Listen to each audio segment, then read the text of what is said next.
Welcome back to the Baked and Awake podcast. Today, we resume our reading of the Smokey God. Part 2 of our reading begins at Part 3 of Olaf Jansson's story. We rejoin Olaf and his father on their small fishing sloop, having just survived a terrible storm at the conclusion of our last reading.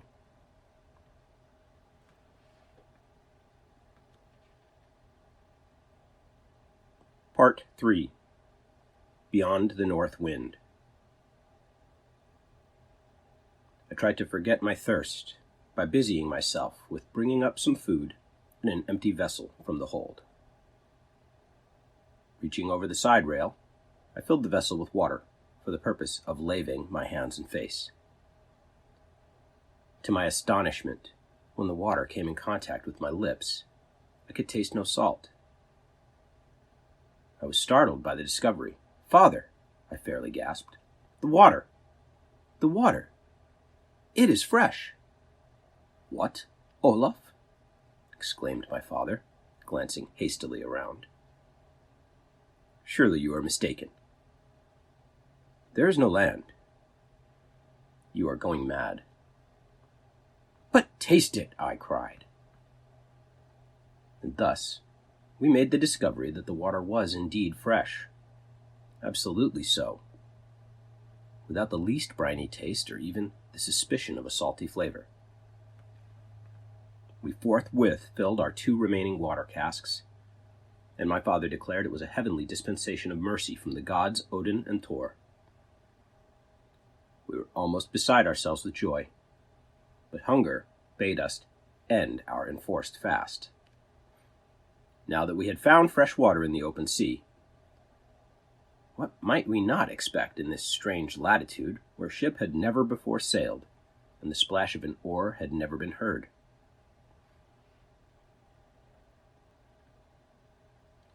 We had scarcely appeased our hunger when a breeze began filling the idle sails, and, glancing at the compass, we found the northern point pressing hard against the glass. In response to my surprise, my father said, "I have heard of this before.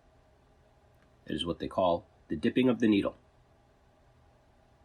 We loosened the compass and turned it at right angles with the surface of the sea, before its point would free itself from the glass and point, according to unmolested attraction. It shifted uneasily, and seemed as unsteady as a drunken man, but finally pointed a course.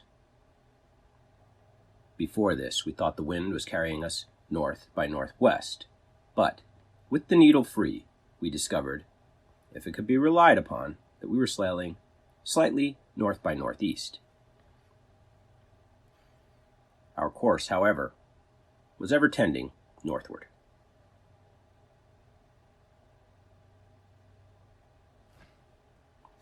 The sea was serenely smooth, with hardly a choppy wave, and the wind brisk and exhilarating.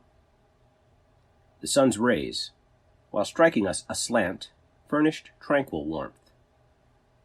And thus, time wore on, day after day. We found from the record in our logbook we had been sailing 11 days since the storm in the open sea. By strictest economy, our food was holding out fairly well, but beginning to run low. In the meantime, one of our casks of water had been exhausted, and my father said, "We will fill it again." But, to our dismay, we found the water was now as salt as in the region of the Lofoten Islands off the coast of Norway. This necessitated our being extremely careful of the remaining cask. I found myself wanting to sleep much of the time. Whether it was the effect of the exciting experience of sailing into unknown waters, or the relaxation from the awful excitement incident to our adventure in a storm at sea, or due to want of food, I could not say. I frequently lay down on the bunker of our little sloop, and I looked far up into the blue dome of the sky. And notwithstanding the sun was shining far away in the east, I always saw a single star overhead. For several days, when I looked for this star, it was always there directly above us. It was now, according to our reckoning, about the 1st of August. The sun was high in the heavens, and was so bright that I could no longer see the lone star that had attracted my attention a few days earlier. One day, about this time, my father startled me by calling my attention to a novel sight far in front of us, almost at the horizon. "It is a mock sun," exclaimed my father. "I have read of them. It is called a reflection, or mirage. It will soon pass away." But this dull red, false sun, as we supposed it to be, did not pass away for several hours. And while we were unconscious of its emitting any rays of light, still there was no time thereafter when we could not sweep the horizon and locate the illumination of the so-called false sun, during a period of at least 12 hours out of every 24. Clouds and mist would at times almost, but never entirely, hide its location. Gradually, it seemed to climb higher in the horizon of the uncertain purple sky as we advanced. It could hardly be said to resemble the sun, except in its circular shape. And when not obscured by clouds or the ocean mists, it had a hazy red, bronzed appearance, which would change to a white like a luminous cloud, as if reflecting some greater light beyond. We finally agreed in our discussion of this smoky, furnace-colored sun that, whatever the cause of the phenomenon, it was not a reflection of our sun, but a planet of some sort, a reality.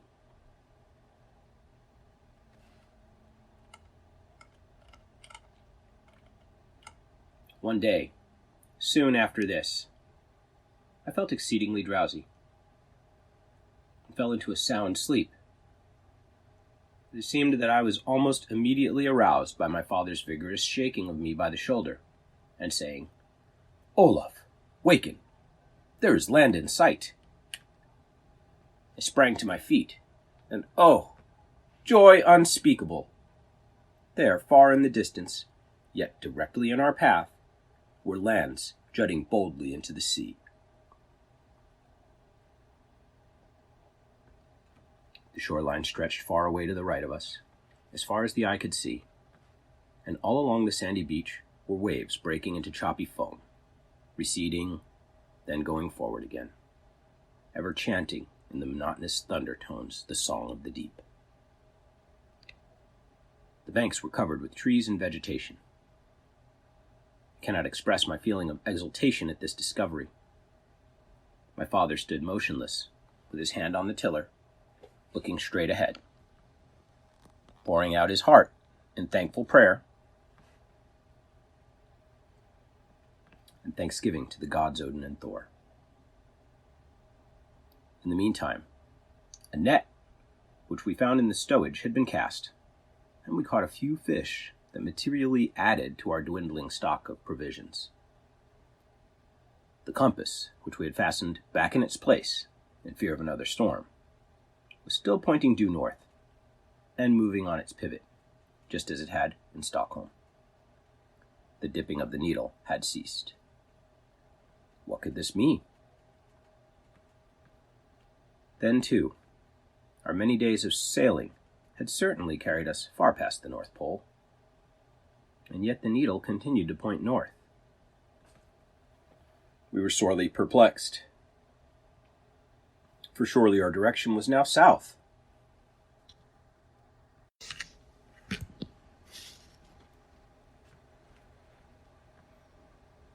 We sailed for 3 days along the shoreline, then came to the mouth of fjord or river of immense size. It seemed more like a great bay, and into this we turned our fishing craft, the direction being slightly northeast of south.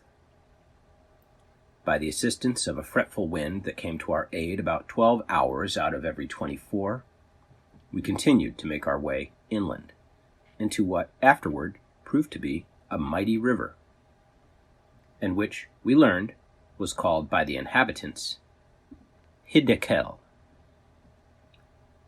We continued our journey for 10 days thereafter, and found we had fortunately attained a distance inland where ocean tides no longer affected the water, which had become fresh. This discovery came none too soon, for our remaining cask of water was well nigh exhausted. We lost no time in replenishing our casks, and continued to sail farther up the river when the wind was favorable. Along the banks, great forests, miles in extent, could be seen stretching away on the shoreline. The trees were of enormous size. We landed after anchoring near a sandy beach, and waded ashore, and were rewarded by finding a quantity of nuts that were very palatable and satisfying to hunger. A welcome change from the monotony of our stock of provisions. It was about the 1st of September, over 5 months we calculated, since our leave-taking from Stockholm. Suddenly, we were frightened almost out of our wits by hearing in the far distance the singing of people. Very soon thereafter, we discovered a huge ship gliding down the river directly toward us. Those aboard were singing in one mighty chorus that, echoing from bank to bank, sounded like 1,000 voices, filling the whole universe with quivering melody. The accompaniment was played on stringed instruments, not unlike our harps. It was a larger ship than any we had ever seen, and was differently constructed.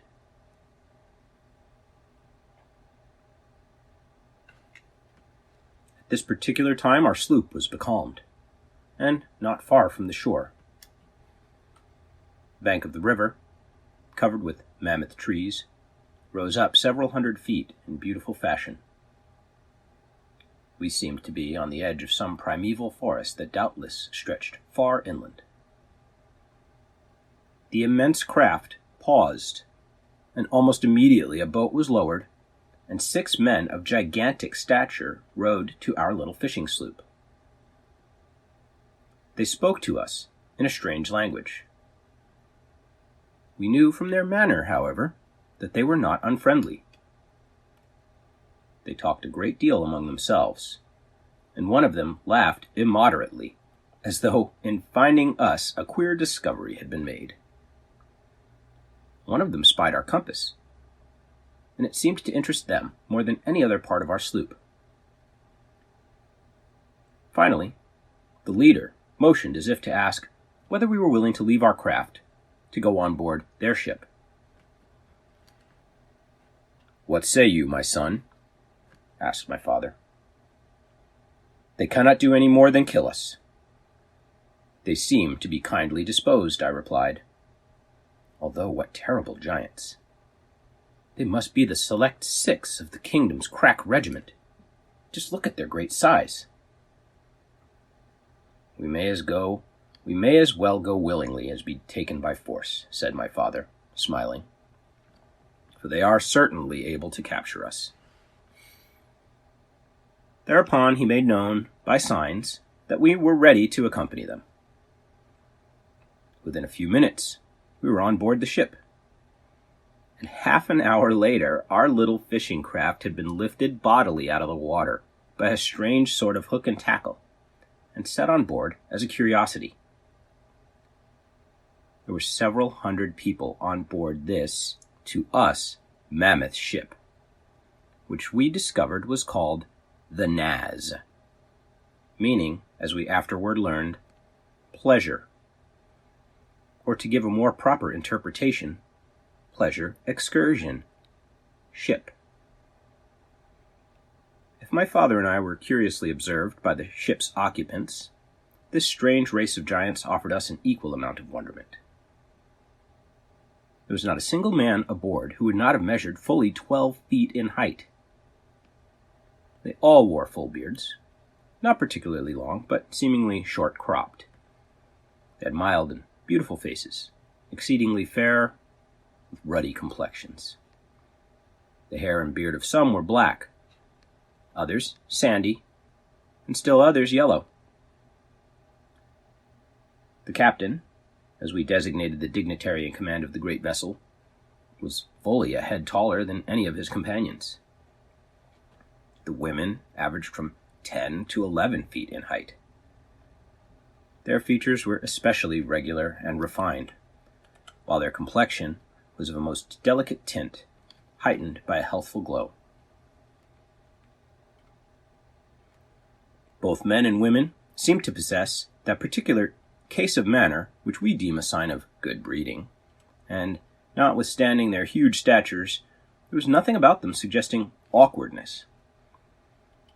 As I was a lad in only my 19th year, I was doubtless looked upon as a true Tom Thumb. My father's 6'3" did not lift the top of his head above the waistline of these people. Each one seemed to vie with the others in extending courtesies and showing kindness to us, but all laughed heartily, I remember, when they had to improvise chairs for my father and myself to sit at a table. They were richly attired in a costume peculiar to themselves and very attractive. The men were clothed in handsomely embroidered tunics of silk and satin, and belted at the waist. They wore knee breeches and stockings of a fine texture, while their feet were encased in sandals adorned with gold buckles. We early discovered that gold was one of the most common metals known, and that it was used extensively in decoration. Strange as it may seem, neither my father nor myself felt the least bit of solicitude for our safety. "We have come into our own," my father said to me. "This is the fulfillment of the tradition told me by my father and my father's father, still back from many generations of our race. This is, assuredly, the land beyond the north wind." We seemed to make such an impression on the party that we were given specially into the charge of one of the men, Jules Galdea, and his wife, for the purpose of being educated in their language. We, on our part, were just as eager to learn as they were to instruct. At the captain's command, the vessel was swung cleverly about and began retracing its course up the river. The machinery, while noiseless, was very powerful. The banks and trees on either side seemed to rush by. The ship's speed at times surpassed that of any railroad train on which I've ever ridden, even here in America. It was wonderful. In the meantime, a cloud bank far away in front of us. In the meantime, we had lost sight of the sun's rays, but we found a radiance within, emanating from the dull red sun which had already attracted our attention, now giving out a white light, seemingly from a cloud bank far away in front of us. It dispensed a greater light, I should say, than 2 full moons on the clearest night. In 12 hours, this cloud of whiteness would pass out of sight, as if eclipsed, and the 12 hours following corresponded with our night. We early learned that these strange people were worshippers of this great cloud of night. It was the Smokey God of the inner world. The ship was equipped with a mode of illumination, which I now presume was electricity, but neither my father nor myself were sufficiently skilled in mechanics to understand whence came the power to operate the ship or to maintain the soft, beautiful lights that answered the same purpose of our present methods of lighting the streets of our cities, our houses, and places of business. It must be remembered, the time of which I write was the autumn of 1829, and we of the outside surface of the earth knew nothing then, so to speak, of electricity. The electrically surcharged condition of the air was a constant vitalizer. I never felt better in my life than during the 2 years my father and I sojourned on the inside of the earth. To resume my narrative of events. The ship on which we were sailing came to a stop 2 days after we had been taken on board. My father said, nearly as he could judge, we were directly under Stockholm or London. The city we had reached was called Jehu, signifying a seaport town. The houses were large and beautifully constructed, quite uniform in appearance, yet without sameness. The principal occupation of the people appeared to be agriculture. The hillsides were covered with vineyards, while the valleys were devoted to the growing of grain. I never saw such a display of gold. It was everywhere.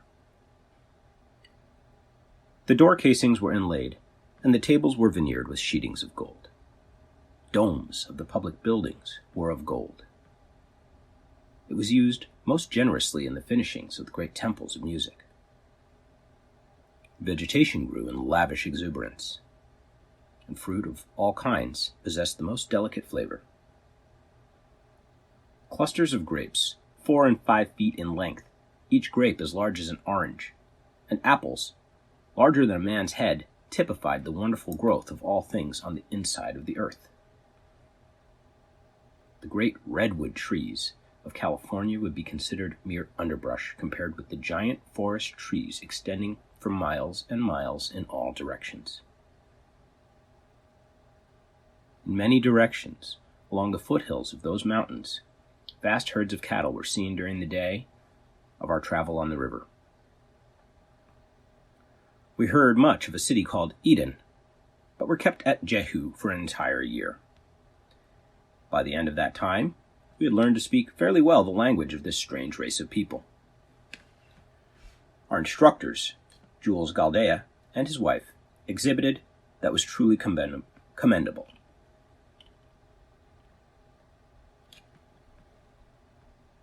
One day an envoy from the ruler at Eden came to see us, and for 2 whole days my father and myself were put through a series of surprising questions.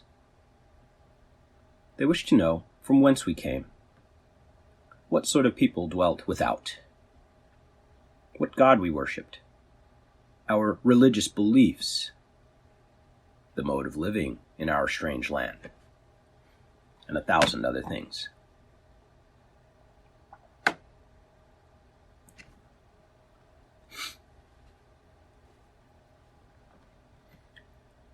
The compass, which we had brought with us, attracted especial attention.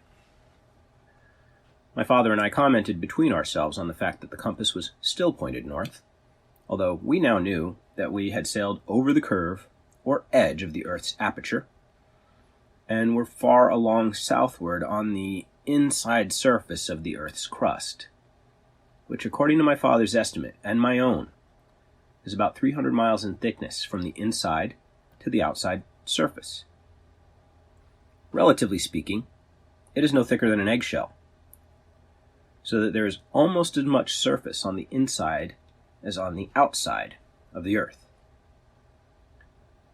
The great luminous cloud, or ball of dull red fire red in the mornings and the evenings, and during the day giving off a beautiful white light, the Smokey God, is seemingly suspended in the center of the great vacuum, within the Earth, and held to its place by the immutable law of gravitation, or a repellent atmospheric force, as the case may be.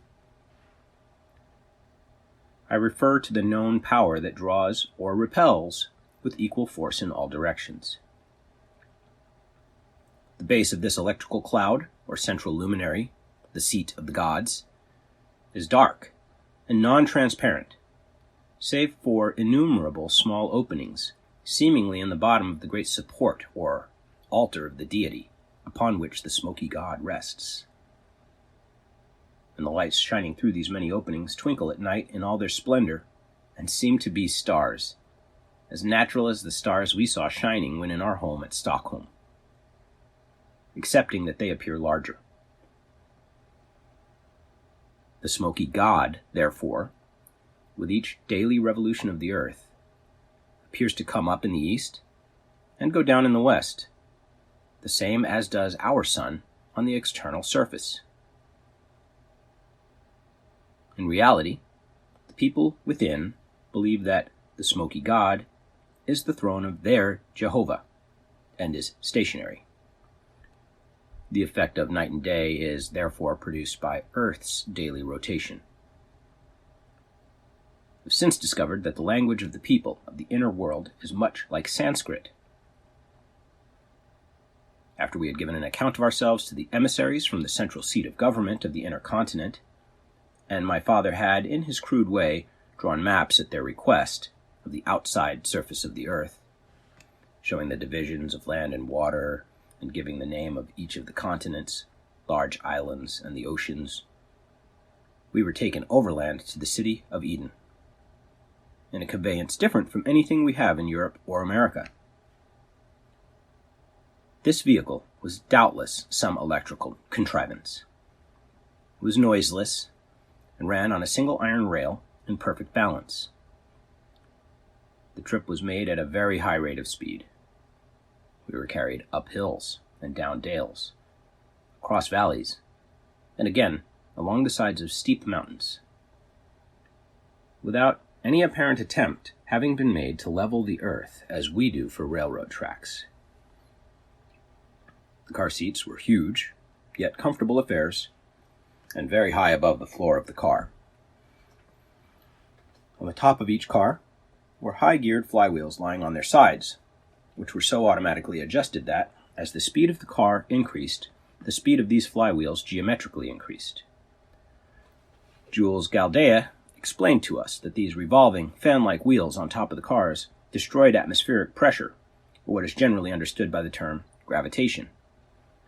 And with this force thus destroyed, or rendered nugatory, the car is as safe from falling to one side or the other from the single-ray track as if it were in a vacuum.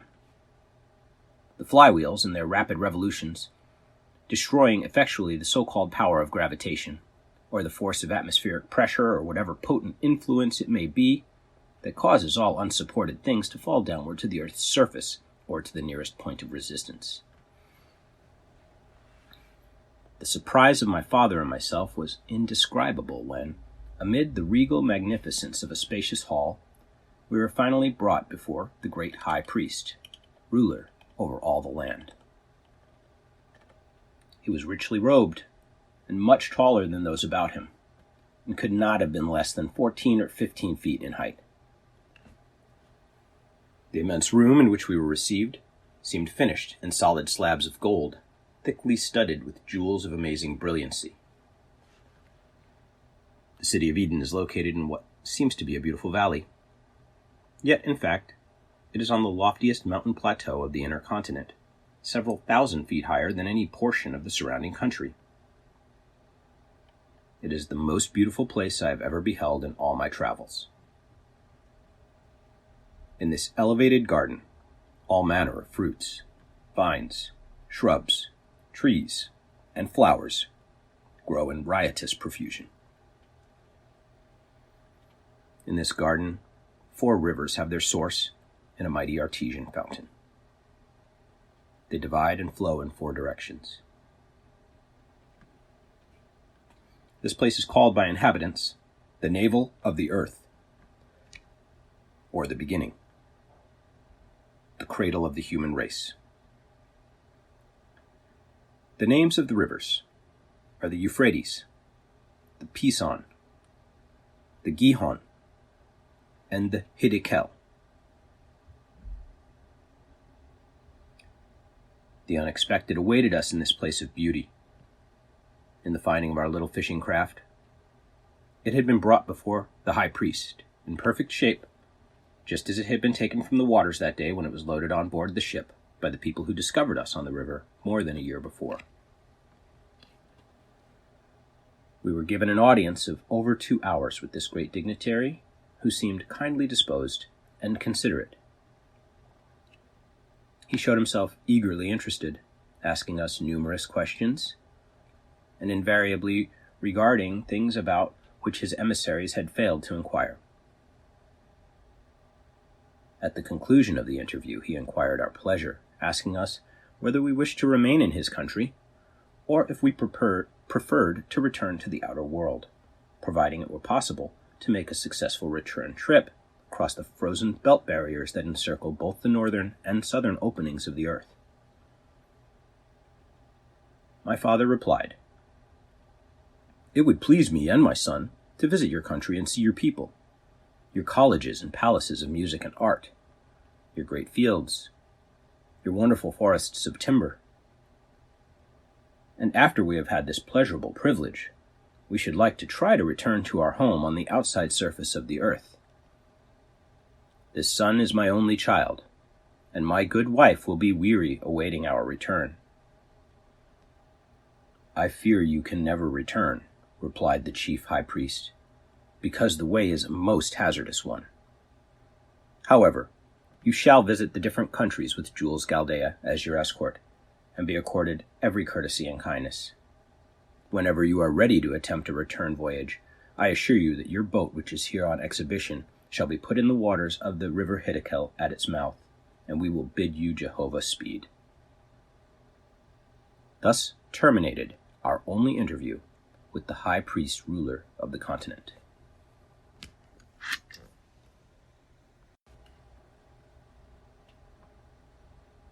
Part 4. In the underworld, we learned that the males do not marry before they are from 75 to 100 years old, and that the age at which women enter wedlock is only a little less, and that both men and women frequently live to be from 6 to 800 years old, and in some cases much older. During the following year, we visited many villages and towns, prominent among them being the cities of Nigi, Delphi, Hecate, and my father was called upon no less than a half dozen times to go over the maps which had been made from the rough sketches he had originally given of the divisions of land and water on the outside surface of the earth. I remember hearing my father remark that the giant race of people in the land of the Smokey God had almost as accurate an idea of the geography of the outside surface of the earth as had the average college professor in Stockholm. In our travels, we came to a forest of gigantic trees near the city of Delphi. Had the Bible said there were trees towering over 300 feet in height and more than 30 feet in diameter growing in the Garden of Eden, the Ingersolls, the Tom Paines, and Voltaires would doubtless have pronounced the statement a myth. Yet this is the description of California Sequoia gigantea. But these California giants pale into insignificance when compared with the forest Goliaths found within the continent, where abound mighty trees from 800 to 1,000 feet in height and from 100 to 120 feet in diameter. Countless in numbers, and forming forests extending hundreds of miles back from the sea. The people are exceedingly musical, and learned to a remarkable degree in their arts and sciences, especially geometry and astronomy. Their cities are equipped with vast palaces of music, where not infrequently as many as 25,000 lusty voices of this giant race swell forth in mighty choruses of the most sublime symphonies.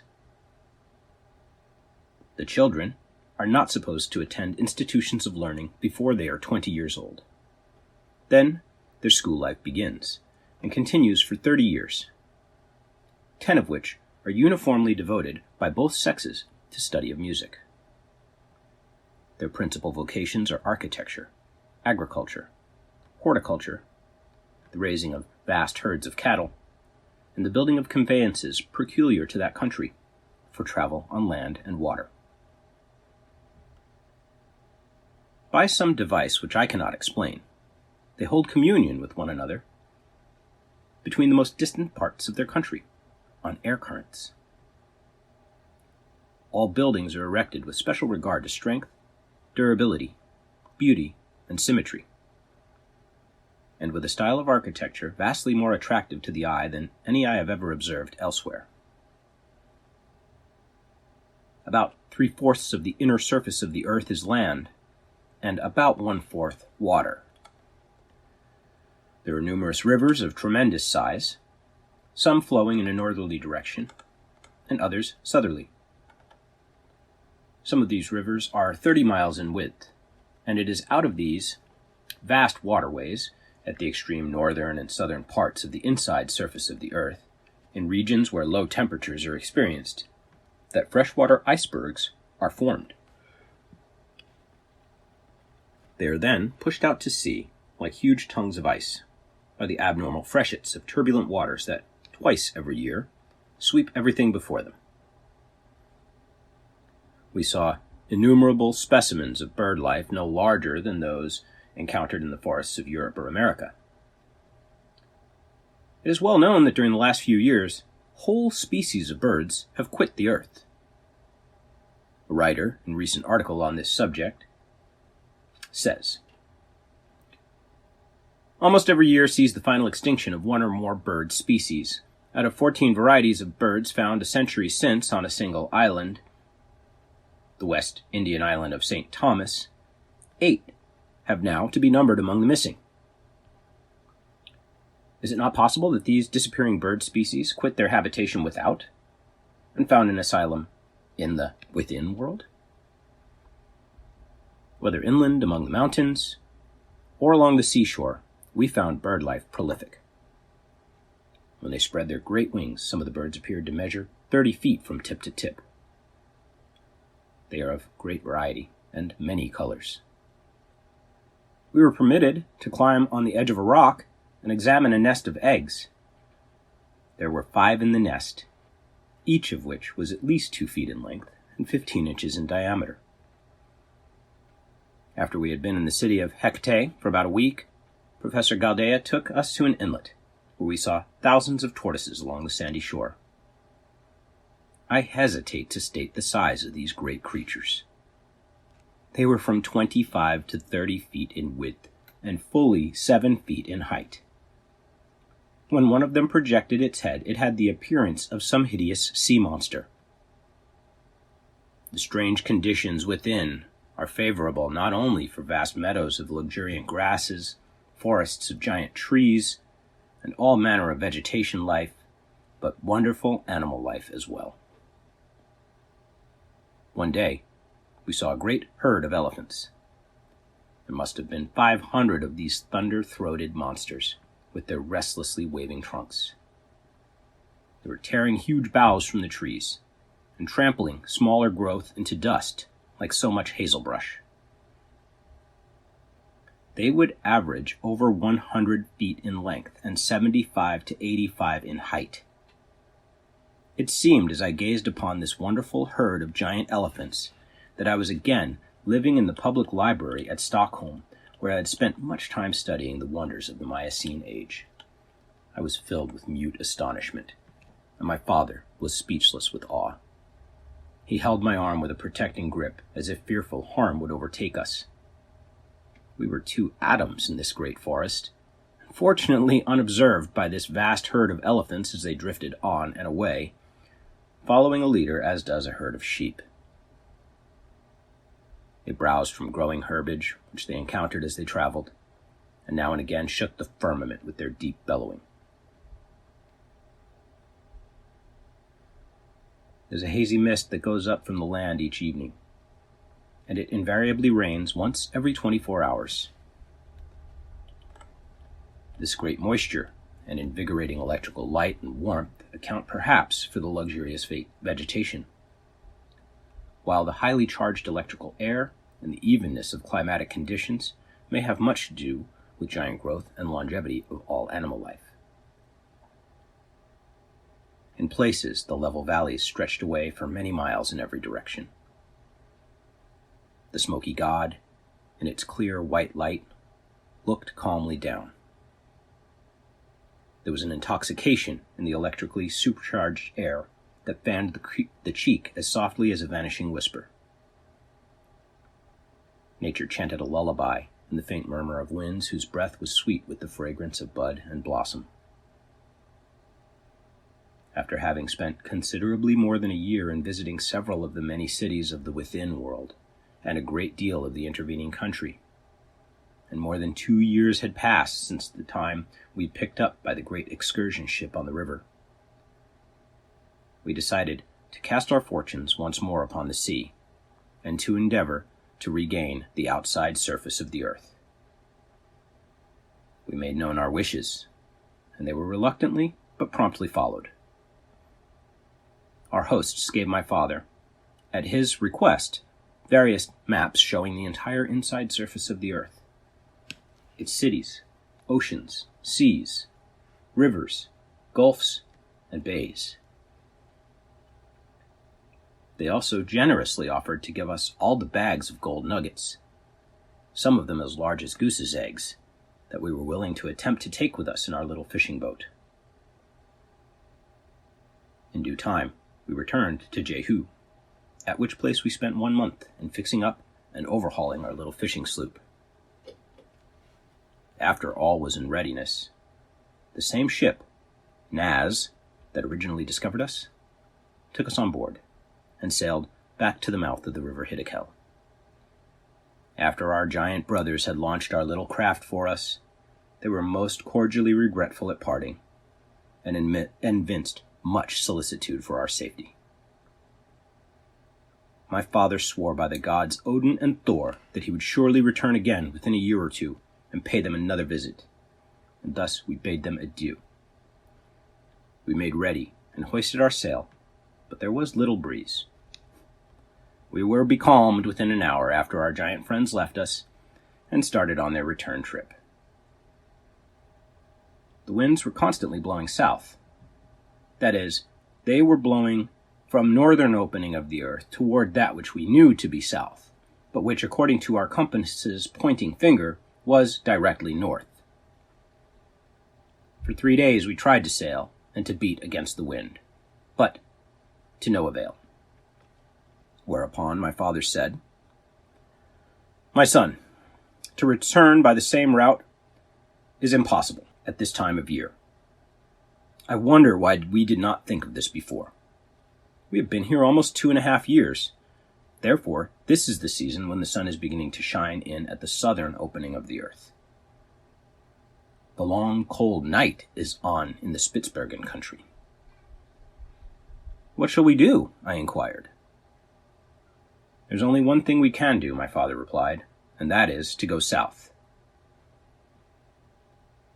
Accordingly, he turned the craft about, gave it full reef, and started by the compass north, but in fact, directly south. The wind was strong, and we seemed to have struck a current that was running with remarkable swiftness in the same direction. In just 40 days we arrived at Delphi, a city we had visited in company with our guides, Jules Galdea and his wife, near the mouth of the Gihon River. Here we stopped for 2 days, and were most hospitably entertained by the same people who had welcomed us on our former visit. We laid in some additional provisions, and again set sail, following the needle due north.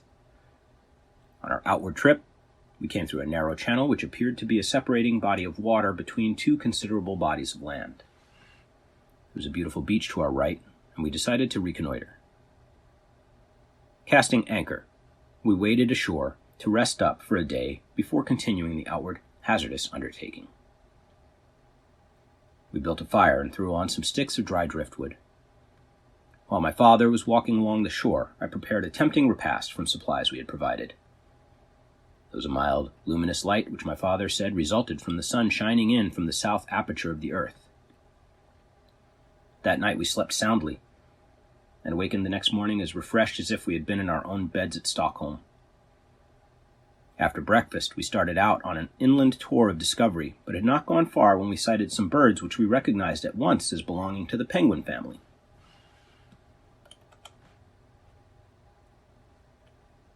They are flightless birds, but excellent swimmers and tremendous in size, with white breast, short wings, black head, and long peaked bills. They stand fully 9 feet high. They looked at us with little surprise, presently waddled, rather than walked, toward the water, and swam away in a northerly direction. The events that occurred during the following 100 or more days beggar description. We were on an open and iceless sea. The month we reckoned to be November or December, and we knew the so-called South Pole was turned towards the sun. Therefore, when passing out and away from the internal electrical light of the Smokey God at its genial warmth, we would be met by the light and warmth of the sun shining in through the south opening of the earth. We were not mistaken. There were times when our little craft, driven by the wind, was continuous and persistent, shot through the waters like an arrow. Indeed, had we encountered a hidden rock or obstacle, our little vessel would have been crushed into lindling wood. At last we were conscious that the atmosphere was growing decidedly colder, and a few days later, icebergs were sighted far to the left. My father argued, and correctly, that the winds which filled our sails came from the warm climate within. The time of year was certainly most auspicious for us to make our dash for the outside world and attempt to scud our fishing sloop through open channels of the frozen zone which surrounds the polar regions. We were soon amid the ice packs, and now our little craft got through the narrow channels and escaped being crushed, I know not. The compass behaved in the same drunken and unreliable fashion in passing over the southern curve or edge of the Earth's shell as it had done on our inbound trip at the northern entrance. It gyrated, dipped, and seemed like a thing possessed. One day, as I was lazily looking over the sloop's side into the clear waters, my father shouted, "Breakers ahead!" Looking up, I saw through a lifting mist a white object that towered several 100 feet high, completely shooting off our advance. We lowered sail immediately, and none too soon. In a moment, we found ourselves wedged between two monstrous icebergs. Each was crowding and grinding against its fellow mountain of ice. They were like two gods of war contending for supremacy. We were greatly alarmed. Indeed, we were between the lines of a battle royal. The sonorous thunder of the grinding ice was like the continued volleys of artillery. Blocks of ice larger than a house were frequently lifted up 100 feet by the mighty force of lateral pressure. They would shudder and rock to and fro for a few seconds, then come crashing down with a deafening roar and disappear in the foaming waters.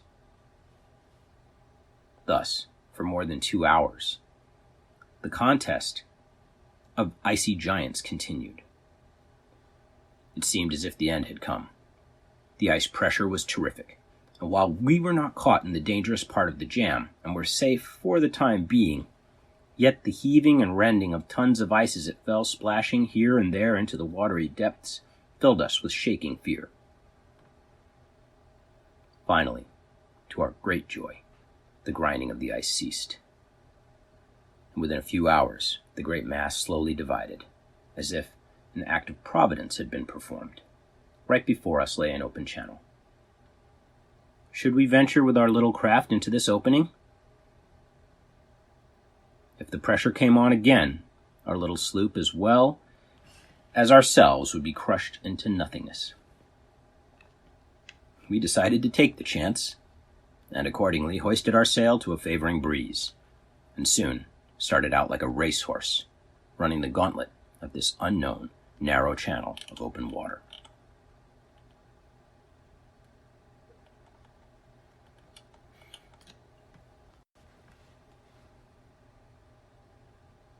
Part 5. Among the ice packs, for the next 45 days our time was employed in dodging icebergs and hunting channels. Indeed, had we not been favored with a strong south wind and a small boat, I doubt if this story could ever have been given to the world. At last, there came a morning when my father said, "My son, I think we are to see home. We are almost through the ice. See, the water lies open before us." However, there were a few icebergs that had floated far northward into the open water, still ahead of us on either side, stretching away for many miles. Directly in front of us, and by the compass, which had now righted itself, due north, there was an open sea. "What a wonderful story we have to tell the people of Stockholm," continued my father, while a look of pardonable elation lightened up his honest face. "And think of the gold nuggets stowed away in the hold." I spoke kind words of praise to my father, not alone for his fortitude and endurance, but also for this courageous daring as a discoverer, and for having made the voyage that now promised a successful end. I was grateful, too, that he had gathered the wealth of gold we were carrying home. While congratulating ourselves on the goodly supply of provisions and water we still had on hand, and on the dangers we had escaped, we were startled by hearing a most terrific explosion, caused by the tearing apart of huge mountains of ice. It was a deafening roar like the firing of 1,000 cannons. We were sailing at that time with great speed, and happened to be near a monstrous iceberg, which to all appearances was as immovable as a rock-bound island. It seemed, however, that the iceberg had split and was breaking apart, whereupon the balance of the monster along which we were sailing was destroyed, and it began dipping from us. My father quickly anticipated that the iceberg had split and was breaking apart. My father quickly anticipated the danger before I realized its awful possibilities. The iceberg extended down into the water many hundreds of feet, and, as it tipped over, the portion coming up out of the water caught our fishing craft like a lever on a fulcrum, and threw it into the air as if it had been a football. Our boat fell back on the iceberg, that by this time had changed the side next to us for the top. My father was still in the boat, having become entangled in the rigging, while I was thrown some 20 feet away. I quickly scrambled to my feet and shouted to my father, who answered, "All is well." Just then, a realization dawned upon me. Horror upon horror. The blood froze in my veins. The iceberg was still in motion, and its great weight and force in toppling over would cause it to submerge temporarily. I fully realized what a sucking maelstrom it would produce amidst the worlds of water on every side. They would rush into the depression in all their fury, like white-fanged wolves eager for human prey. In this supreme moment of mental anguish, I remember glancing at our boat, which was lying on its side, and wondering if it could possibly right itself, and if my father could escape. Was this the end of our struggles and adventures? Was this death? All these questions flashed through my mind in the fraction of a second, and a moment later I was engaged in a life-and-death struggle. The ponderous monolith of ice sank below the surface, and the frigid waters gurgled around me in frenzied anger. I was in a saucer, with the waters pouring in on every side. A moment more, and I lost consciousness. When I partially recovered my senses, aroused from the swoon of a half-drowned man, I found myself wet, stiff, and almost frozen, lying on the iceberg. But there was no sign of my father or of our little fishing sloop.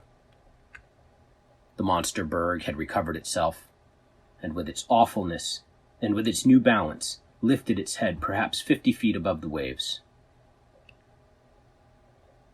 The top of this island of ice was a plateau perhaps half an acre in extent. I loved my father well, and was grief-stricken at the awfulness of his death. I railed at fate that I too had not been permitted to sleep with him in the depths of the ocean.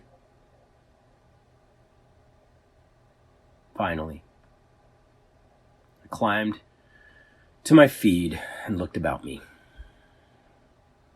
The purple domed sky above, the shoreless green ocean beneath, and only an occasional iceberg discernible. My heart sank in hopeless despair. I cautiously picked my way across the berg toward the other side, hoping that our fishing craft had righted itself. Dared I think it possible that my father still lived?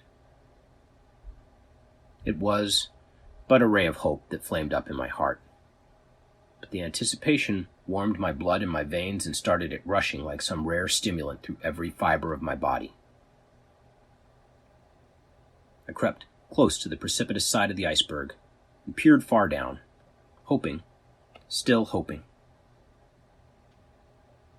Then I made a circle of the berg, scanning every foot of the way, and thus I kept going around and around. One part of my brain was certainly becoming maniacal, while the other part, I believe, and do to this day, was perfectly rational. I was conscious of having made the circuit a dozen times, and while one part of my intelligence knew, in all reason, there was not a vestige of hope, yet some strange, fascinating aberration betwitched and compelled me to still beguile myself with expectation. The other part of my brain seemed to tell me that while there was no possibility of my father being alive, yet, if I quit making the circuitous pilgrimage, if I paused for a single moment, it would be acknowledgement of defeat. And should I do this, I felt that I should go mad. Thus, hour after hour, I walked around and around, and afraid to stop and rest, yet physically powerless to continue much longer. Oh, horror of horrors! To be cast away in this wide expanse of waters without food or drink, and only a treacherous iceberg for an abiding place. My heart sank within me, and all semblance of hope was fading into black despair. Then, the hand of the deliverer was extended, and death-like stillness of solitude, rapidly becoming unbearable, was suddenly broken by the firing of a signal gun. I looked up in startled amazement when I saw, less than half a mile away, a whaling vessel bearing down toward me with her sail full set. Evidently, my continued activity on the iceberg had attracted their attention. On drawing near, they put out a boat. Descending cautiously to the water's edge, I was rescued, and a little later lifted on board the whaling ship. I found it was the Scotch whaler, the Arlington. She had cleared from Dundee in September and started immediately for the Antarctic in search of whales.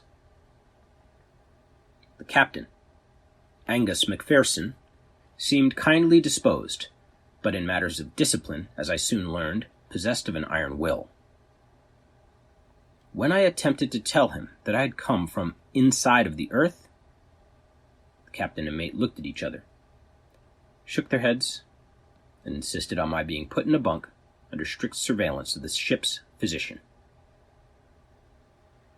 I was very weak from want of food, and had not slept for many hours. However, after a few days, I got up one morning and dressed myself without asking permission of the physician or anyone else, and told them that I was as sane as anyone. The captain sent for me, and again questioned me concerning where I had come from, and how I came to be alone on an iceberg in the far-off Antarctic Ocean. I replied that I had just come from the inside of the earth, and proceeded to tell him how my father and myself had gone in by way of Spitzbergen, and come out by way of the South Pole country, whereupon I was put in irons. I afterward heard the captain tell the mate that I was as crazy as a March hare, that I must remain in confinement until I was rational enough to give a truthful account of myself.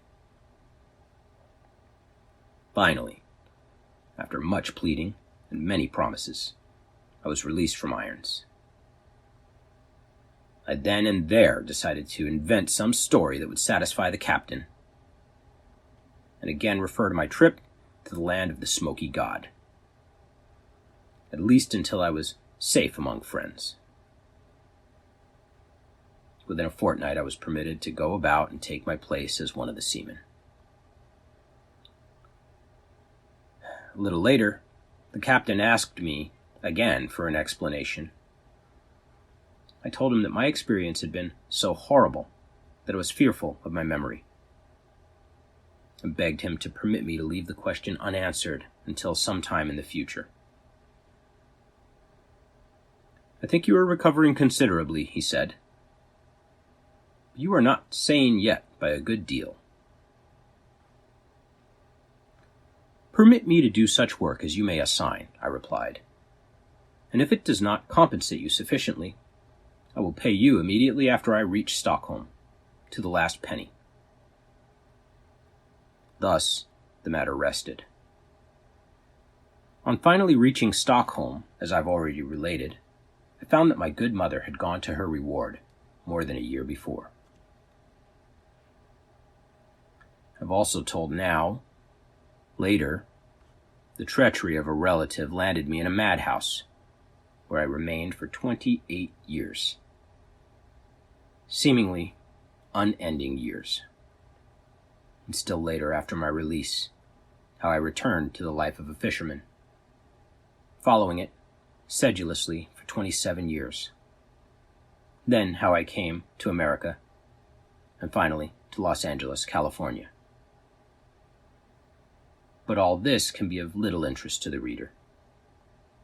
Indeed, it seems to me the climax of my wonderful travels and strange adventures was reached when the Scotch sailing vessel took me from an iceberg on the Antarctic Ocean.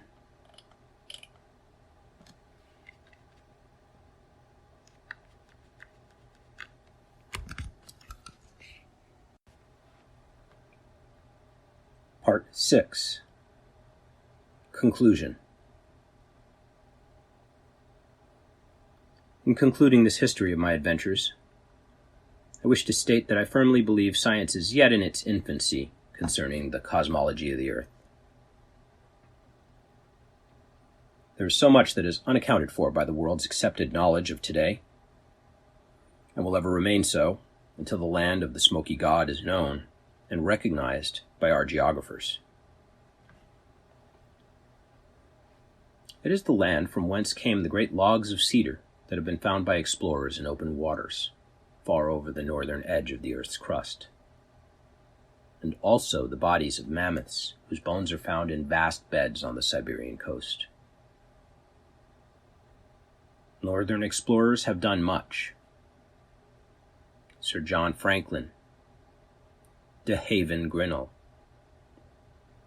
Sir John Murray, Kane, Melville, Hall, Nansen, Schwatka, Greeley, Peary, Ross, Gerlach, Bernacchi, Andre, Amsden, Amundsen, and others have all been striving to storm the frozen citadel of mystery.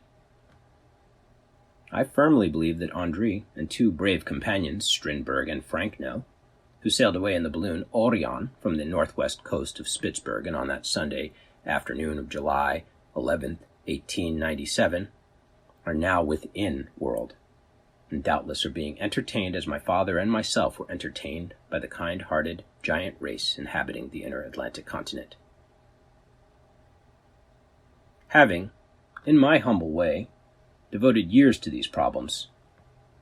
I'm well acquainted with the accepted definitions of gravity, as well as the cause of the magnetic needle's attraction.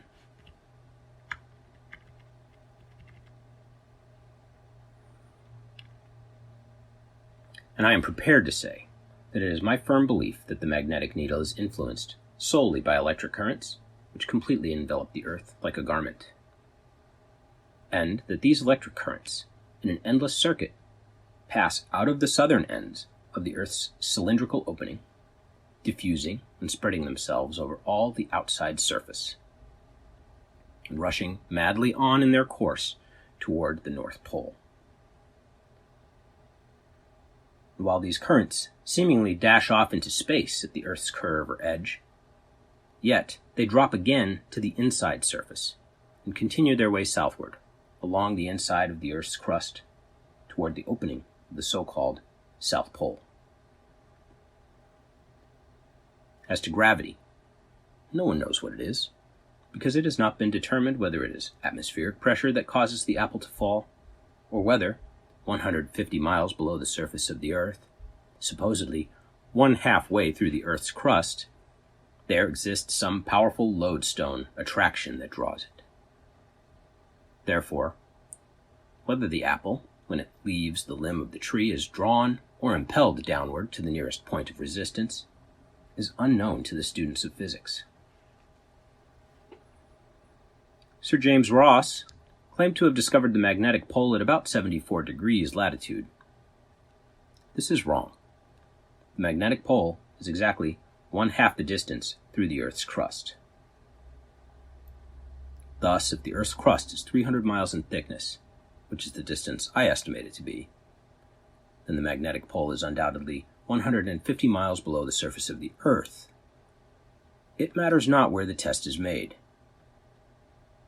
And at this particular point, 150 miles below the surface, gravity ceases, becomes neutralized, and when we pass that point, beyond that point, on toward the inside surface of the Earth, a reverse attraction geometrically increases in power until the other 150 miles of distance is traversed, which would bring us out on the inside of the Earth. Thus, if a hole were bored down through the Earth's crust at London, Paris, New York, Chicago, or Los Angeles, a distance of 300 miles, it would connect the two surfaces. While the inertia and momentum of a weight dropped in from the outside surface would carry it far toward the outside surface, far past the magnetic center, yet before reaching the inside surface of the Earth, it would gradually diminish in speed.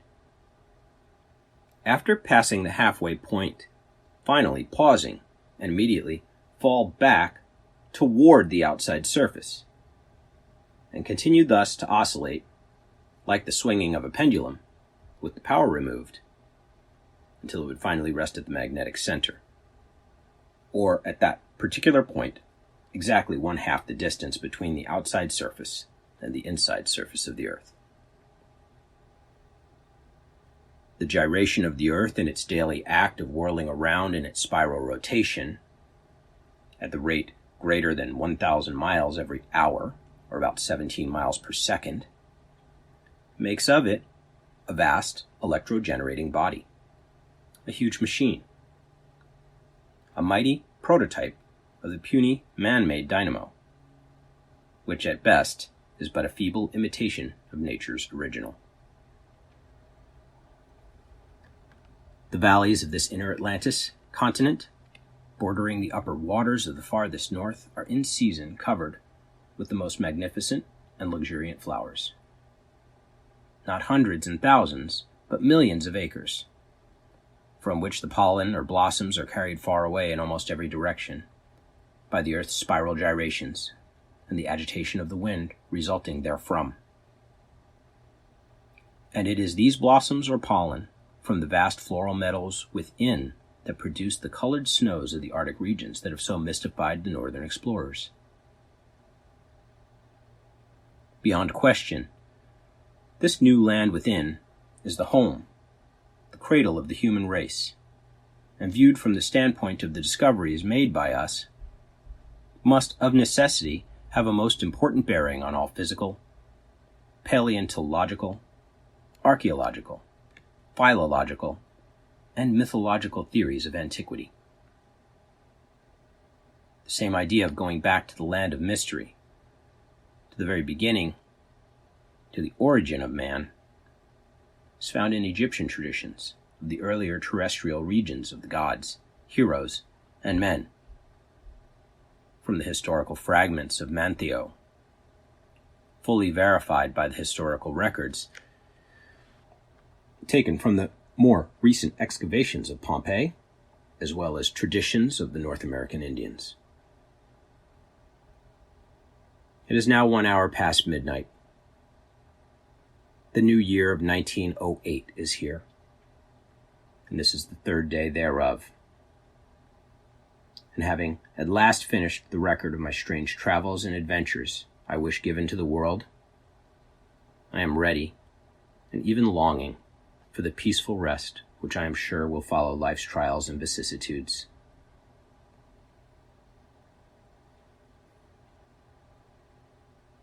I am old in years, and ripe with adventures and sorrows, yet rich with the few friends I have cemented to me in my struggles to lead a just and upright life. Like a story that is well nigh told, my life is ebbing away.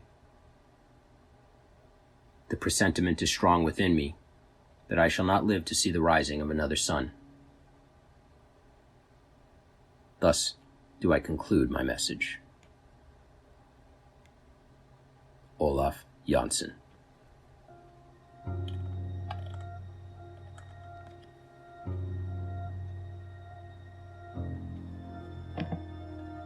Part 7. Authors Afterward.